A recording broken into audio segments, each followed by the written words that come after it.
Well, Hans, this week we got some really, frankly, incredible, just jaw-dropping news. And it was the kind of news that served to highlight an already incredible story. And the news that broke was a release that Gina Haspel, the former head of the CIA, the former director of the CIA, was informed in advance of the letter from the 51 former intelligence agents that came out and claimed that Hunter's laptop was Russian disinformation. Now, in real time, she knew that this was inaccurate.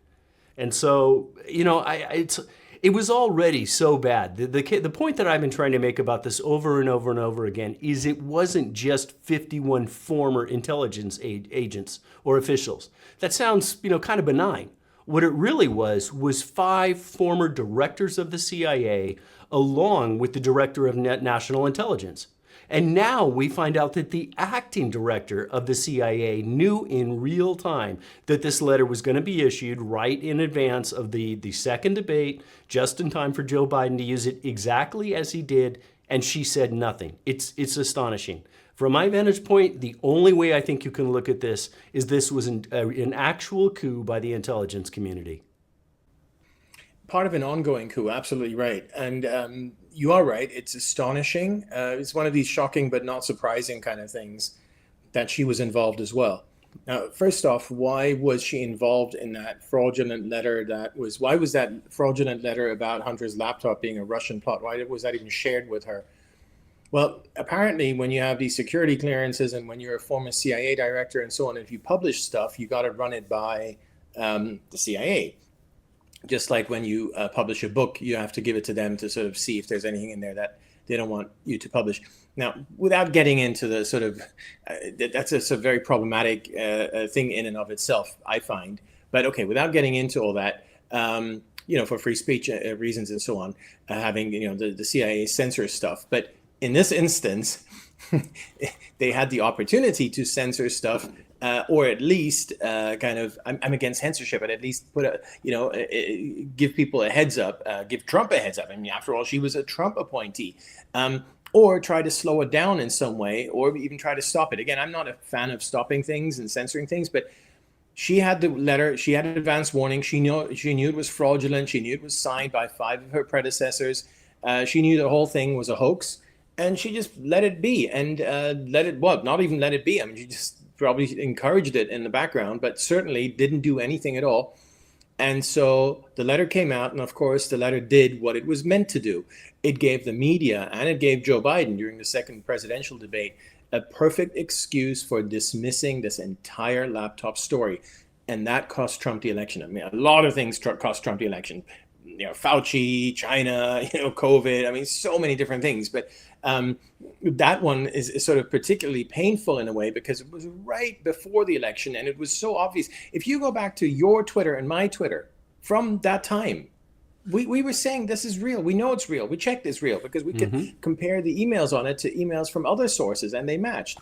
And it was always obvious it was real, and it was always obvious that Joe Biden lied, and it was always obvious that there was a lot of Biden family corruption going on in Ukraine, and yet the voters never got to hear about that. And the letter, that letter signed by those CIA directors, plus now signed off by Gina Haspel, effectively, that turned the election, no question about it. And we actually have polls from after the election where big chunks of people say, well, if we'd known that there was this laptop and that it was real and so on, we'd have not voted for Biden. And big numbers where there's no doubt whatsoever that, despite, election fortification and so on, it would have been way beyond Biden's margins. Well, I'd add a couple other points on Haspel as well. First of all, we have to bear in mind that the FBI had Hunter's laptop at the time. So there's zero doubt that everybody knew that the laptop was real. Haspel, in terms of censoring speech, I agree with you, but the tactic would have been a little bit different. It would have been, you're spreading disinformation. It's going to reflect badly on the CIA. We know this to be correct. You guys all have security clearances still. And you're able to monetize those security clearances with all of your MSNBC contracts, etc. This is going to reflect badly on the CIA. You guys can't do this. Simple. And somebody else took a different tack than Gina Haspel, and that was Ratcliffe over at, Director of National Intelligence, where he came out and he said, hey, this thing's not real. But of course, because of the media, he got utterly subsumed. Nobody heard his voice. So she could have easily put a stop to this, and intentionally she didn't. And it's probably worth talking about the fact that Gina Haspel's had a long and kind of storied history. And from my vantage point, I think we could think of a number of different instances where she popped up. But the two big ones that come to mind for me was her acting as a station chief in the UK at the time that the Alexander Downer comments came in that were then used by the FBI as a predicate, a false predicate, for opening up their investigation, and the fact that she was involved in that tabletop exercise regarding COVID in October 2020. So she's had a couple interesting different appearances. She has, and there's also the Salisbury Skripal episode. Why don't we kind of just talk about them in turn? Because as Oscar Wilde might have said, one time might be sort of a coincidence, two times perhaps not, and maybe a misfortune, but we're talking about 3, 4, 5 times that she had these incidents which always go in the same direction. So why don't we start with the one in London? So she was the CIA station chief in London in 2016. Again, Washington, D.C. is so incestuous. It's always the same people. That just keeps, it's this the recurring theme that we keep talking about that he just keeps coming up. But okay, leaving that aside, so she was there when this guy Alexander Downer walked in with a totally flimsy tip about George Papadopoulos having said something about emails that the Russians had, which, by the way, everyone was talking about in 2016. If you just go back, Fox News were talking about it. It was everywhere. Michael Hayden, one of the people who signed that letter, the fraudulent letter that we're talking about here. Well, he was saying that Russia had Hillary's emails before George Papadopoulos ever said it. So the fact that George Papadopoulos said it meant absolutely nothing, and yet Gina Haspel said, "Oh my goodness, this is terrible. We're going to escalate it," and she sent it up to the FBI. What she should have done is, "Hey, dude, you've been watching too much TV. Just forget about it." That's what she should have told Downer. But no, she escalated it. Probably, initially I kind of thought, well, maybe she's just like a pencil pusher who kind of does this kind of stuff. But there's been too many, so-called coincidences. I no longer think that was just, just being cautious or whatever. I think she just saw an opportunity to get Trump, even before Trump was ever elected, and because that's just the recurring theme throughout this whole thing. Everyone is just trying to get Trump at all points in time. The Salisbury one, that's another big one. Well, hang on. Let's finish up on I have a couple points to add regarding her at the UK. And they're these. First of all, you talk, because I had kind of there's kind of the same reaction, we're talking years ago about, okay, when I first came across her, well, maybe she was just passing it along the FBI, but there's two problems with that. One, John Brennan had the lead role as a CIA director in getting things going in, kind of the first, 9 months of 2016, really maybe longer, going back into 2015, but whatever. But one of the things that he testified to, and was very careful to testify to, is that, hey, everything I came across, I gave it to the FBI. Now, that sounds like it, it's not me, it's the FBI. But what John Brennan was really saying was, I was amassing all the evidence that I possibly could, and then I was feeding it into the FBI. I was forcing the FBI into a position where they were left with no other choice but to open an investigation. And that's exactly what Gina Haspel was doing. Very easy to say, oh, I just gave it to the FBI, but it's another piece of crucial information that became the predicate for the FBI. Brennan pushed him on that, the predicate to open the investigation. It's also exactly what Victoria Nuland did. Remember in early July 2016, Victoria Nuland got the first copy of the dossier domestically. What did she do? She looked at it and said, oh, this is something for FBI officials. They need to look at it. And turned and gave it over to FBI leadership. So she was, in my mind, just one of those touch points that's, another point that's pushing things into the FBI, that's building up this foundational base whereby the FBI is able to say, okay, we got to go open the investigation into Trump. Those are obviously very, very good points. And it just kind of both kind of smiling to myself here, but also getting super frustrated Yeah, again, just rethinking a particular point here, which is that when Trump nominated her, so Pompeo was the CIA director under Trump, the first one, and then he that's a became whole nother Secretary of topic. State, and then Trump nominated Haspel because, well, he just nominated a whole bunch of really, really bad people. But there was something that happened right when Trump nominated her. I think he did it on Twitter. Um, that should have immediately told everyone, Trump, but everyone else as well, to immediately withdraw the nomination. And that was John Brennan. Remember, John Brennan came on, I don't know, Twitter or some TV show or whatever, said, "This is fantastic. She's a Yeah. great pick." So that's when you know, okay, this is not a great pick.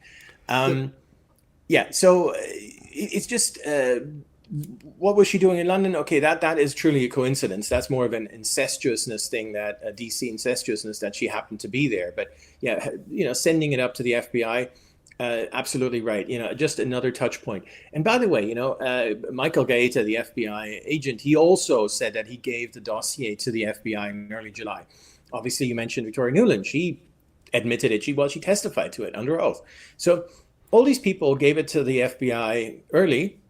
The FBI claimed, no, we never got it until like late September. So I know I'm digressing here, but they had all these touch points, and then they denied that that they even had these well, touch Michael points. Gaeta was an interesting point because he gave a copy to Victoria Nuland, who said she gave it to FBI top officials.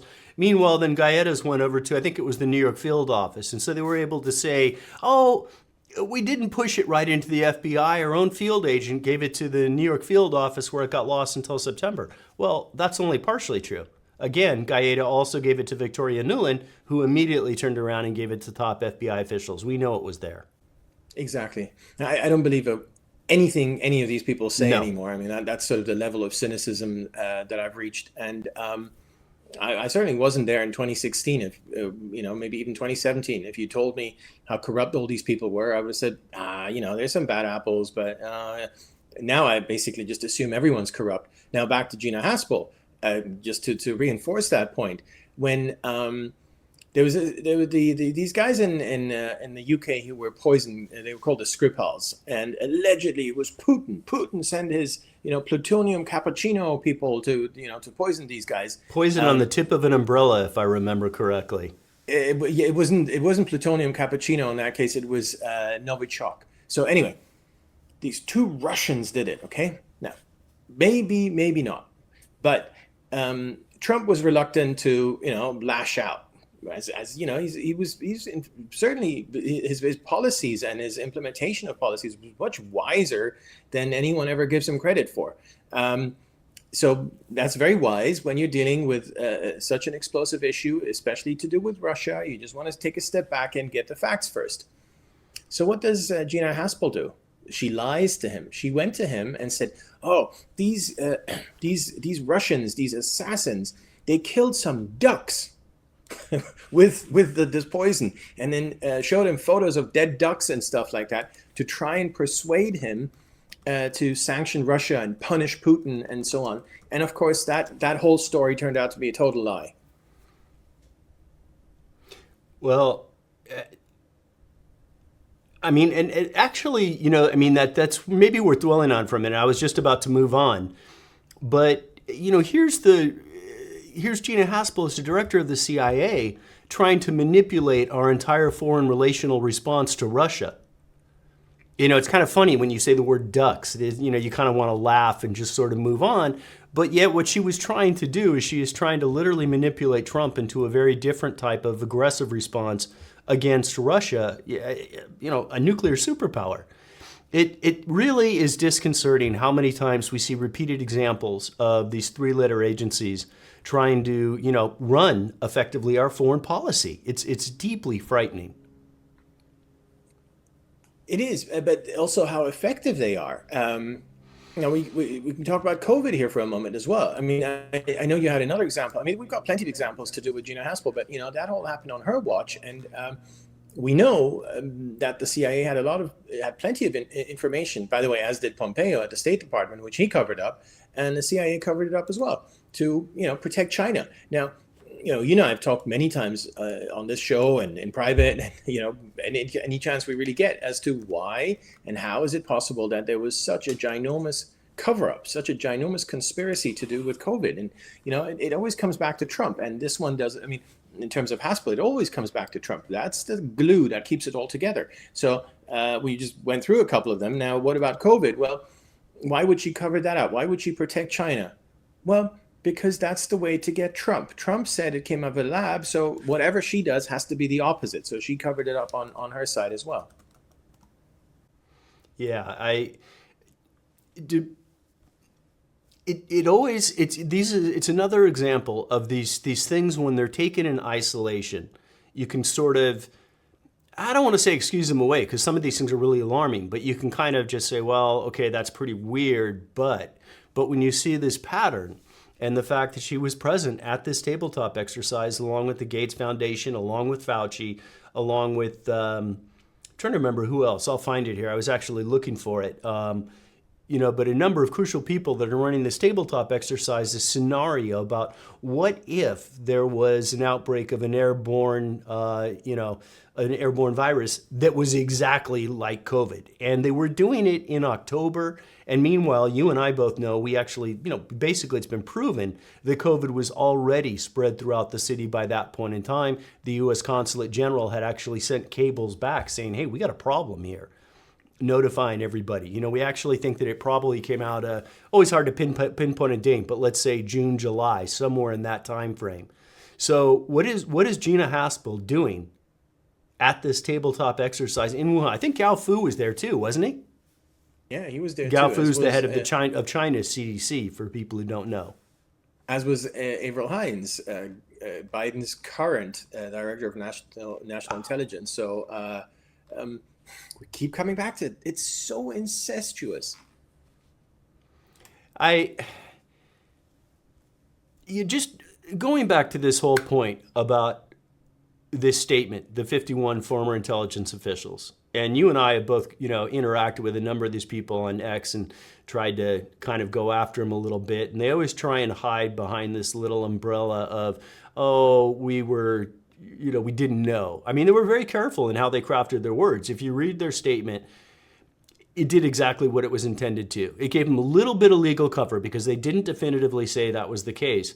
But that wasn't how it was going to be used. They knew that wasn't how it was going to be used. It was absolutely perfect 3-letter statecraft, right? Issue this statement that they knew that the media was going to pick up, that then Joe Biden picks up. And as far as the 5 former CIA directors, it was John Brennan, it was Michael Morrell, it was Leon Panetta, it was Michael Hayden, who you already mentioned, and it was John McLaughlin. And now we know that Haspel had everything run by her and knew everything well. I can't, this kind of thing in my mind, this kind of thing cannot stand. This is something where there has to be some kind of action by Congress. Now, I have no faith that there's going to be. But if the intelligence community is allowed to do this kind of influence on elections, I just, with no repercussions, with no pushback, other than just kind of a slap on the wrist and a little bit of public admonishment, I don't know what we're going to do. It's treasonous. I mean, I know that word is kind of overused, and so I don't like to use it when it's not applicable, but it's absolutely applicable. They have they hold a lot of levers of power. For instance, by setting the narrative. A letter signed by 5 former CIA directors and approved by the sitting CIA director has a lot of clout, and as we saw, it achieved its purpose. Now, that's a power. That's levers of power. That's power that these people have. And they use their power again and again and again to not only undermine Trump, not only sabotage Trump, but to get rid of him, to just get him out of the presidency, get him out of the White House. First, they tried to get him out before 2020, before the election. The whole Russiagate, that was meant to be lead to impeachment. They tried it again with Ukrainegate. And when all that didn't work, they ended up with just fortifying the election. And that one letter, which we now know Gina Haspel was involved with, was sort of the the final little, the icing on the cake. They kind of needed that to push Biden over the line. They certainly needed that after the laptop came out, and yeah, it was sort of a small news item this week, wasn't it? Oh, Haspel was involved. Oh, okay. But you're absolutely right. It's huge. It's huge on its own, but it's also huge in the wider picture that it paints, which is that every single organ of government, every agency, every head was basically simply there to undermine, to sabotage, and to get rid of the elected leader of the executive. And I mean, frankly, I don't think I've ever seen that anywhere. Normally, you have a bit of tug of war going on. Here, it was just all kind of one-way street. Yeah, that really is the point. Is there, there should have been some sort of tug of war, and maybe they are politicized and they're in their camps. It wasn't. It was a unified response, and it's also worth thinking about how this came into being. You had Antony Blinken approaching Michael Morrell, former CIA director, about writing this letter. Hey, maybe you could do something to help us out with the Hunter laptop scenario. And frankly, that probably came out of the tabletop exercise, which was run by the Aspen Institute in October and in September, which included heads of the social media companies. Yoel Roth was there. Ellen Nakashima for the Washington Post was there. She had a copy of Hunter's laptop, knew it was real. And what were they doing? They were all preparing wargaming for how they would respond to counter the news of Hunter's laptop breaking. And then you have Antony Blinken, our current Secretary of State, helping to establish the letter with Michael Morrell, who then gets it signed by everybody. I'm sort of almost at a loss for words on this as I go over this. Again, a lot of this we know. Gina Haspel is the new news. But the magnitude of what they were able to pull off is hard to place into words. And there's one other individual who didn't sign the letter, but he played his own role. There was a missing CIA director in this letter. That was Mike Pompeo, former CIA director. And, Mike Pompeo had his own roles to play. First of all, he recommended Gina Haspel to replace him. He's the guy that pushed Trump to put Haspel into place, probably convinced him that she was the perfect candidate. I think a lot of people thought, myself included, by the way, I'm not trying to abdicate responsibility here, thought at various points in time that Pompeo was a decent guy. Certainly early on, I did. So I'm guilty of that. Mike Pompeo was effectively part of kind of the COVID cover-up. A lot of people don't realize, but the State Department had issued an internal memorandum, an official determination saying that COVID almost certainly came out of a laboratory in April of 2020. And then went on to say that the other reasons that were placed forth, the other scenarios that were put forth were all misdirection. And they were designed to draw attention away from a lab leak or to discredit a lab leak theory. And Pompeo, it's impossible that he didn't see that letter. And that letter never saw the light of day. And Pompeo never said a word about it. Well, in his book, he talks about it. And he talks about it in a way that he knew about it. But somehow... Well, I'm talking about he never said a word in real time when it, Right, exactly. But he didn't feel like he needed to share that with President Trump or with the public or, I admit I was not sure I was I was not a Pompeo fan. And I know you didn't say that either about yourself, but yeah, I held out some hope. So I'm kind of, guilty of that as well. And mainly because of China, because I always thought he got China. He actually understood the danger there, which,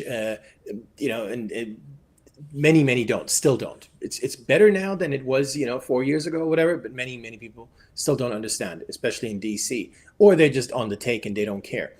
So Pompeo was good on China, I thought. But then, of course, the COVID thing that you just talked about kind of proves that this was always self-serving to him. Because when the chips were down, when he could have really gone after China for creating this virus and all of us suffering, he kept quiet. And why? Well, self-serving, because he wanted to see Trump go, like all of them. That's just we keep coming back to that. All of these people just wanted to get rid of Trump. And now you've got Pompeo, who is like actively soliciting a new role in the Trump administration. And one other thing about Pompeo is he was also like directly involved in the whole Assange affair. Targeting Assange, trying to keep him in prison. I think he wanted him dead. And effectively, what was Pompeo concerned with by that? He was concerned with protecting all the secrets of the CIA. He was concerned with the institution and with the establishment. And I mean, if I think everybody's going to be apoplectic if Trump lets Pompeo back in, but certainly it looks like that's actually a possibility. I hope to God that doesn't happen, and Trump is, by now fully aware. Trump, he has this incorrigible side to him where he feels he can persuade people to like him. He can get them around on his side. It's actually quite an endearing character trait on the whole. But he takes it to such extremes, and he does it with the media as well. I mean, how many times has he talked to Bob Woodward? Like, just at some point, you just got to realize, no, these people hate me. They're never going to like me. I can be the most decent person. I can do the most decent things, whatever. It's just not going to happen. And I just have to ignore them. In fact, they're enemies. I have to treat them as such. And he just keeps wanting to, I think he just truly believes in his persuasion powers where he can do that. And I bet, Pompeo falls in that category as well. I mean, Trump knows that Pompeo, caused him a lot of problems on COVID, many other things. Assange, as you mentioned, big one. He was the one who got Assange jailed. Obama, for all his, failures and so on, he kind of kept the whole Assange thing, I don't know, in limbo. It's not great, but at least limbo, so he can just live there at the embassy and we pretend we want to get him out, but we're not really doing anything. And just kind of the whole thing just kind of plodded along. And then Pompeo came and he made sure that it would no longer plod along. And then, of course, they dragged him out of the embassy and they, jailed him for was it like 5 years, plus another, whatever it was, 5-6 years in the embassy. Absolutely horrible what they did to that guy. And, Mike Pompeo shares a huge part of that responsibility. Yeah. Hey, actually, I realized I've got to correct something that I said earlier. And that was where I said that Gina Haspel was at that tabletop exercise in October 2020. And as you rightly noted, it was Avril Haines. So I just want to clarify that. I confused the DNI and the head of the CIA. Who knows? I mean, she might have been there well, anyway. Yeah, it doesn't preclude her, but I incorrectly stated that I knew that, and that was wrong. It wasn't I bet you Avril if we Haines that looked we at, know was there with certainty. I bet you if we looked at every event, everything she went to, there's a lot of overlaps with a lot of bad stuff along the way. But maybe we can talk about this sort of the wider issue here, which is really being underlined once more by this this week again. The Supreme Court came out and said, "Oh, actually, Biden did not trample on everyone's free speech rights when he told Twitter to take down all these accounts and to censor, COVID vaccines and all these different topics."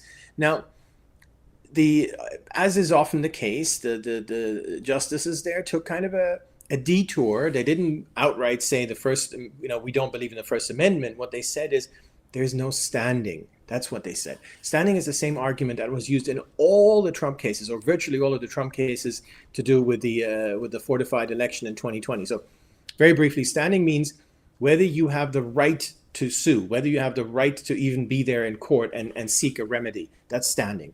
And it's a cop-out, and it's often used, especially by these cop-out judges, and in this case, justices.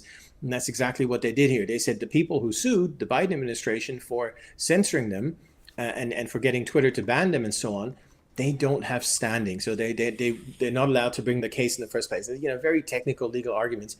Of course, it's just all rubbish, but they just did it because they wanted to both give Biden the win, but also not have to explicitly say that they don't actually believe in the First Amendment. So that happened as well this week.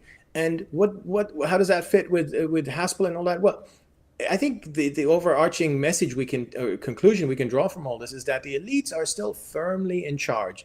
And there's 6 elite justices, or part of the elites, on there. That includes Amy Coney Barrett, which many people predicted, myself included, before she was ever nominated, that she would be terrible. And Kavanaugh as well, whom I didn't predict that he was going to be so terrible. In fact, that's really disappointing what he's done.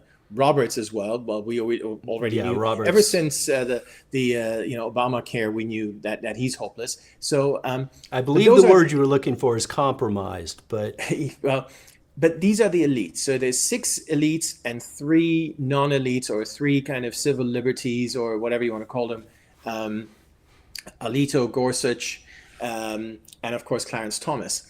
And I think as some people kind of get carried away with, the tide is turning and this and that and whatever, the elites are still firmly in charge, as we can see, like what they did to Trump, what they're doing now to the First Amendment, and we on and on. Every time we're on this show, we talk about something being done by the DC establishment or the media, and usually they win, and that's a big problem. And it's a very slow process to kind of turn that around, and we're not nearly there yet.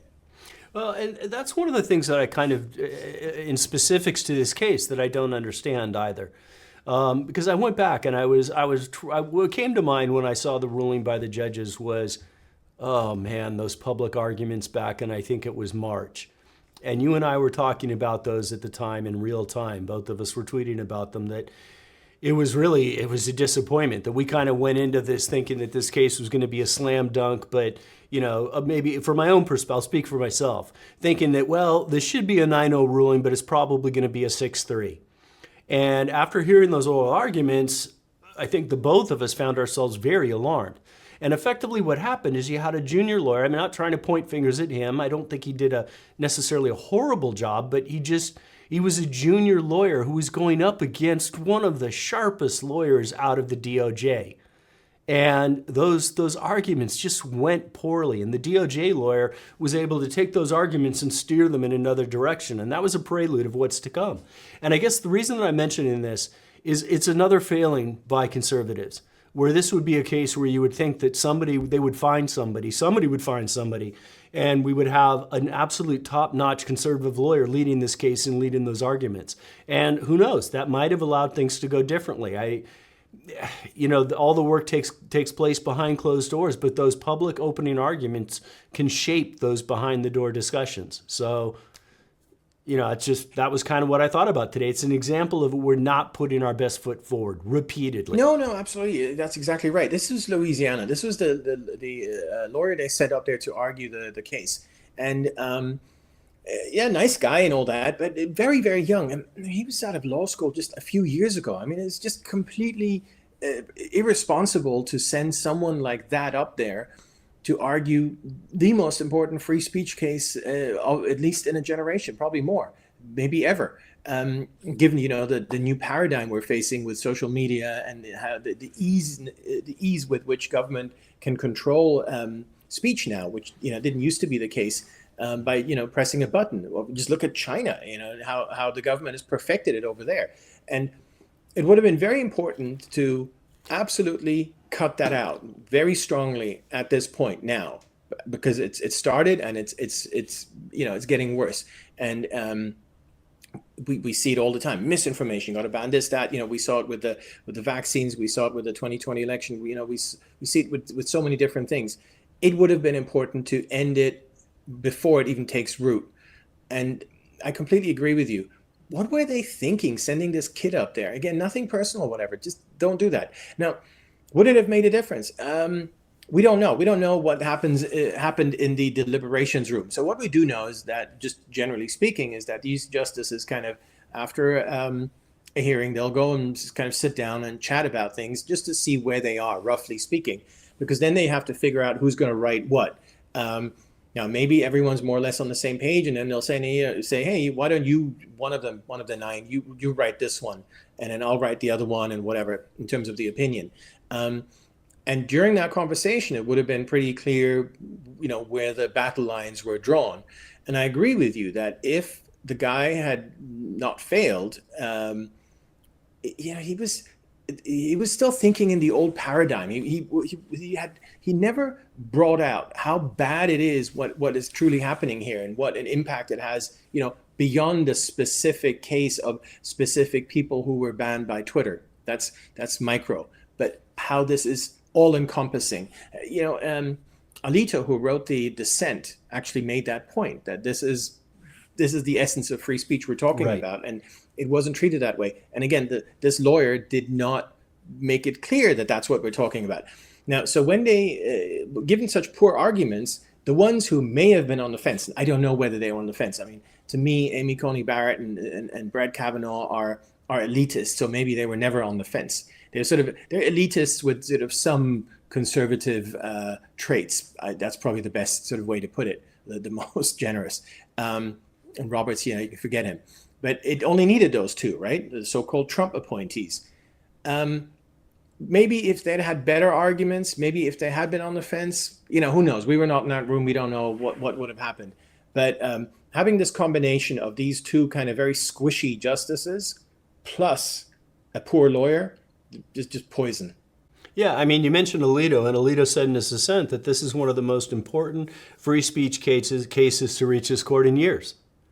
And as you say, we don't know if it would have made a difference, but that's just not relevant. You put your best foot forward, you put your best person forward, you put a senior, highly qualified lawyer to combat the senior, highly qualified lawyer that the DOJ clearly saw fit to send. And, that guy was able, I think it was Sauer, was it Sauer? Is that right? He was able to steer the direction of the argument away from its basic premise. And because the other lawyer wasn't experienced enough, he wasn't able to stop that. So again, as you say, we don't know if that would have changed things, but that's kind of beside the point. In cases like this, you always put your best foot forward, your strongest case, and we just didn't do it. It just boggles my mind. Right.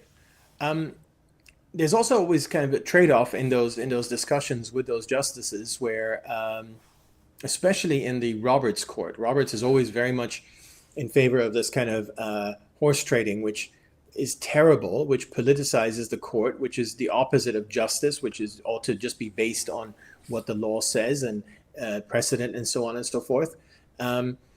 He likes to, wherever possible, have like big majorities because it makes his court look good. And he likes to, and again, we're kind of looking at this over a 20-year period, so we have a lot of data points to reach these conclusions. He likes to sort of give the liberals some wins because then he hopes they'll come on side with a less important case, again, to make it look like it's a 6-3, 7-2, or even a 9-0, and so on and so forth. I mean, the really big and interesting one, of course, is going to be the Trump immunity case. What's going to happen with that? So I'm kind of quietly wondering if there's been, a bit of trading in the background in terms of, that is what that very much ran through my mind today. Yeah.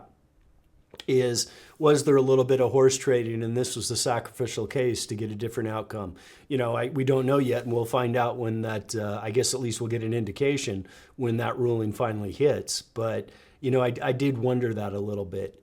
But that's not what the Supreme Court is supposed to do. The Supreme Court is supposed to interpret the Constitution and not not care how people perceive it or what your legacy is or any of that. Your job is to interpret the Constitution. And so this brings us back again to this idea that the elites need to mold things. They have to mold everything to have it the way they want it to be, and that's part of this process. They've been running this country forever, and they want to keep it that way. And of course, now with people on Twitter having a word, with a lot of decentralization being at least possible in principle, because look at COVID origin. You had people who are not the elites, just random people in India and in other places, basically solve this. You and I did our little part. We had nothing to do. We're not elites. We're not part of anything like that. And we were able to contribute to solving this. So you have a lot of this going on. COVID is just one example on every front. And the elites, of course, are aware of that. They're aware that their power base is eroding away. Look at all these European elections recently where the elites, keep losing. Luckily for them, they still hold sway at the European Union, which is an undemocratic or an anti-democratic body. Hence, that's where they concentrate their power now.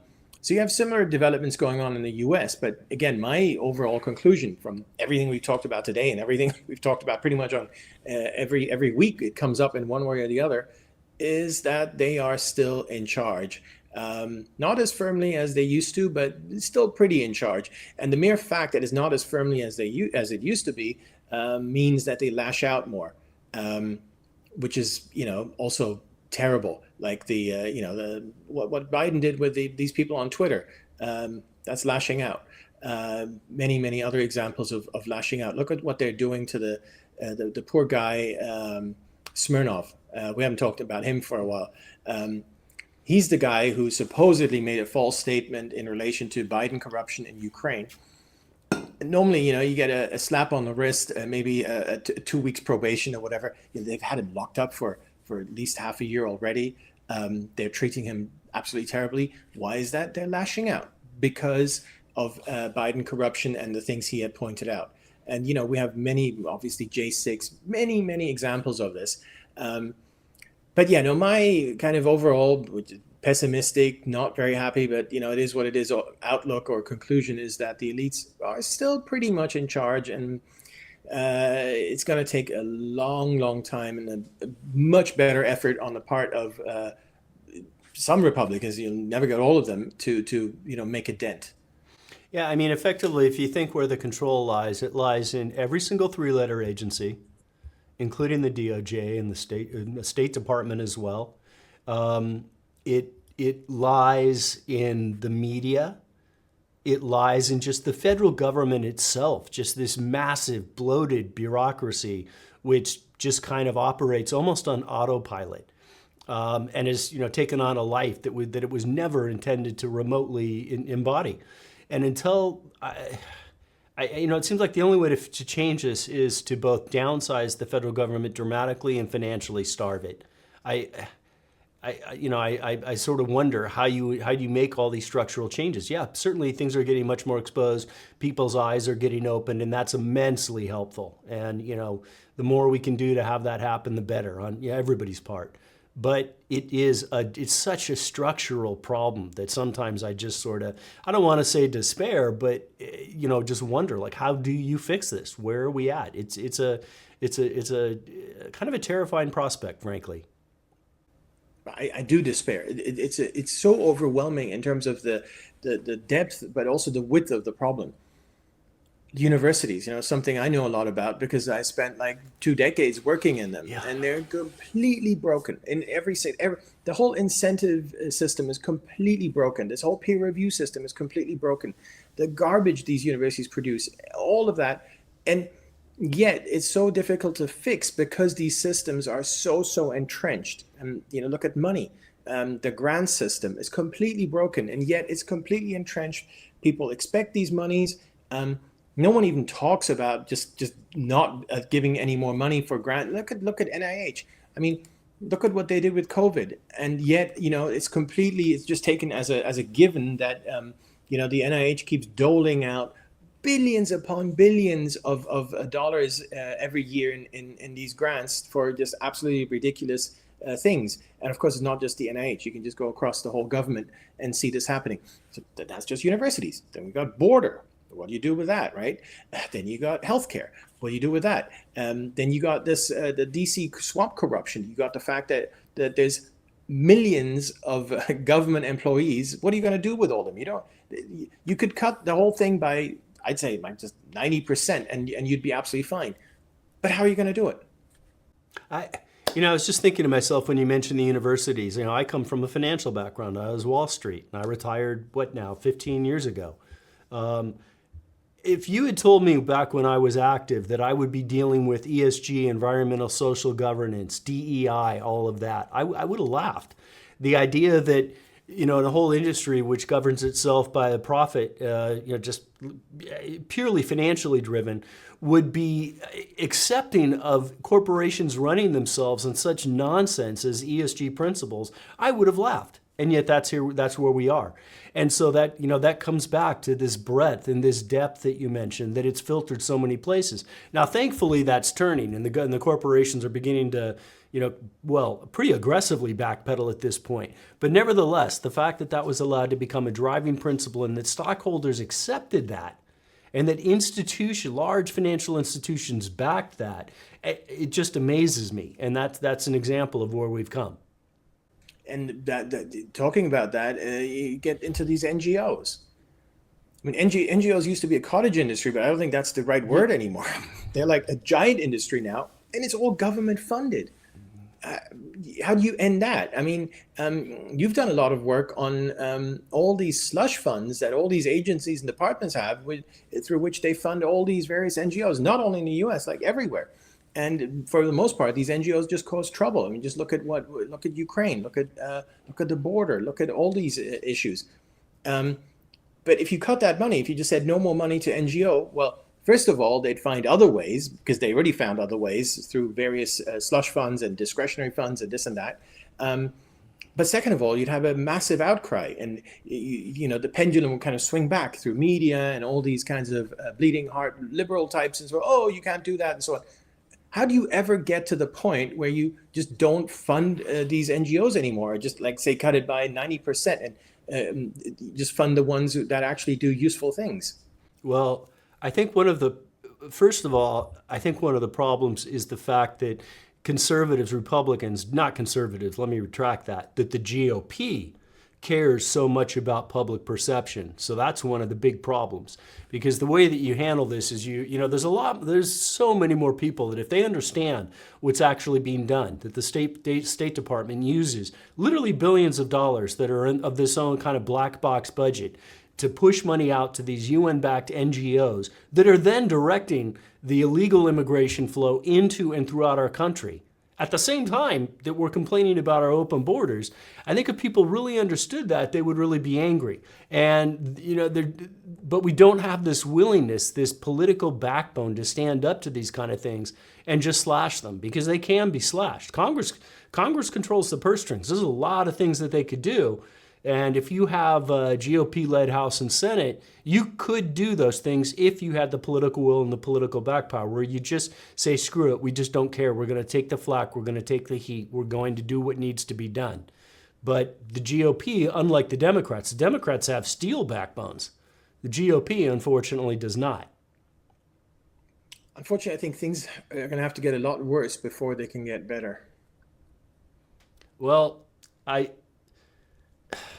I hope you're wrong. I feel like as we're kind of going on and we're increasing our list of things, it gets even more depressing. But it also shows, I guess, if think about it another way, is the things that we've been discussing in today's episode, it really highlights how crucial this election is, and why you've got the resistance that you have on both sides of things, and why Democrats are fighting tooth and nail. This is really... it's a pivotal time. It certainly is.